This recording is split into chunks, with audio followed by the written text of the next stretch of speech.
In today's video, we're going to talk about some of the best habits to adopt so that you can pick one for yourself to focus on for the rest of the course. But before we get into the different habits that you should consider, let me tell you a short story. So Tom was your average guy. He was in his late 20s, he had a decent paying job, he wasn't very fit, but at the same time he wasn't overweight. He did okay in life. But like most people, he had somewhat of an addiction. His choice of poison was smoking. He would smoke 4 or 5 cigarettes a day, which isn't too bad, but he knew it was a problem. So eventually Tom meets a girl. Her name is Janice, and they really hit it off. But Janice was really against smoking and wanted Tommy to quit. Tom was in love and he knew that she was right, so he decided to give it his all and quit for good. The quitting process wasn't too bad for Tom. It took him a while, but after a year, he was able to quit smoking for good. But that wasn't the only thing that changed about Tom. He started going to the gym. He managed to lose some weight and put on some muscle. He also started reading a bit more. His relationship with his coworkers and boss improved, and he got a promotion for the first time in 5 years. Stories like this are very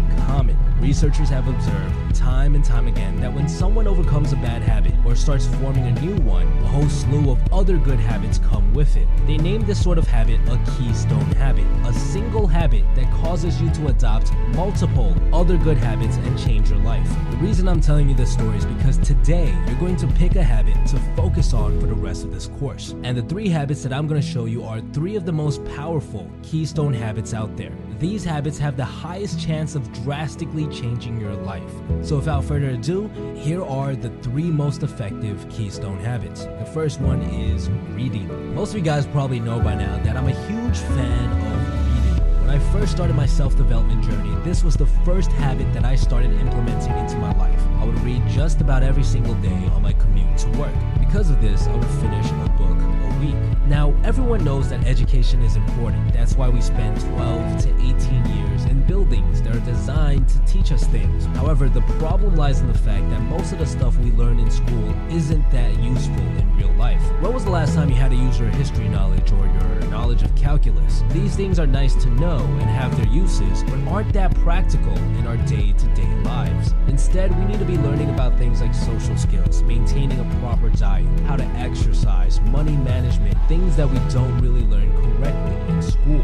Books provide you with knowledge on all of these topics. They also give you different perspectives on things that we assume to be true. For example, most people assume they should always buy a car, but if you read books on investing or money management, you'll often come across the idea that, hey, it's actually better to lease a car, and this is actually true. Literally all of the car salesmen that I personally know lease their cars. They don't buy them. And by reading, you'll often find that you'll start adjusting other areas of your life. If you're reading a book on body language, you'll start becoming more conscious of your own body language as well as those around you. If you read a book on money management, you'll start noticing a change in your spending habits. And because of its ability to influence any part of your life in a positive way, reading is without a doubt one of the most powerful keystone habits out there. The next keystone habit is meditation. I have tons of videos on meditation, and you guys probably know by now that I'm a huge advocate for it. The reason meditation is so powerful is because of what it does to your brain. It trains a part of your brain that's responsible for willpower, for self-control. And just like going to the gym, if you train it, it actually gets stronger. And this gives you the ability to do certain things that I consider to be superpowers. For example, you'll find yourself more in control of your emotions. And this is great because oftentimes we relapse. We're given to our addictions when our emotions are all over the place. Another thing meditation trains you to do is focus longer. Meditation is simply the act of trying to focus your mind on one thing. And this is extremely hard for people nowadays. When you start meditating and making it into a habit, you'll notice a drastic increase in your ability to focus. Maybe in the past, you were the type of person who couldn't even read 2 pages of a book without getting sidetracked. A lot of people report increased focus, being able to read entire chapters at a time after making meditation into a habit. And the last superpower that meditation provides is a sense of general well-being. Do you remember that sort of awe and joy you had as a kid, where the little things in life would excite you? Meditation brings back that sort of mindset, that sort of perspective, where you can sit down on a park bench and simply be mind blown by just how beautiful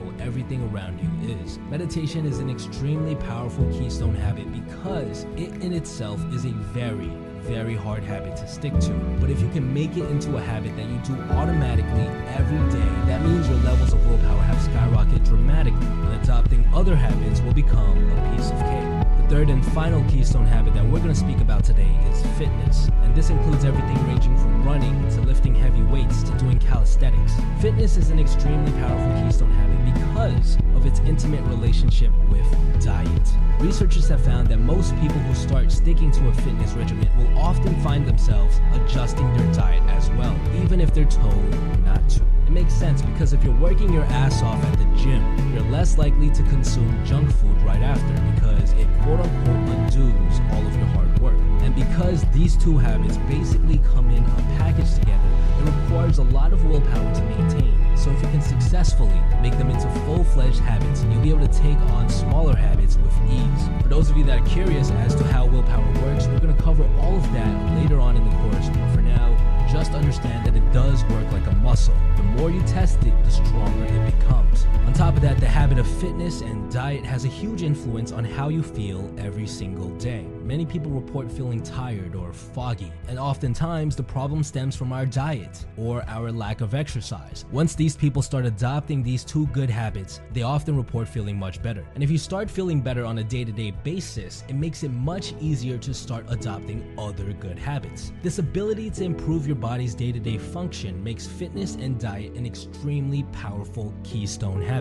So again, here are the 3 keystone habits that we just talked about: reading, meditation, fitness, and diet. Now, I know, there's dozens of other good habits out there like cold showers, morning rituals, making your bed, etc. But these 3 keystone habits are without a doubt 3 of the most powerful habits that you can add to your life. So what I'd like for you to do right now is to think carefully about which habit you want to work on for the rest of this course. Which of these habits are you going to commit to try to stick to until it reaches that line of automaticity that we talked about, where you no longer even have to think about doing it. That's the goal. It's also very important to note that you should only try to stick to one of these habits at a time. We humans are extremely bad at multitasking, although we tend to think that we're pretty good. I can just about guarantee that if you're trying to adopt multiple habits at once, that you're going to get overwhelmed and fail. Stick to the single keystone habit you decide on until it reaches that line of automaticity. Do not, I repeat, do not try to adopt any other good habits until that keystone habit you picked is completely embedded in your life. So what I'd like for you to do right now is to think hard about which of these 3 habits you're going to stick to for the rest of this course. Make your decision and let me know what you picked in the comments below.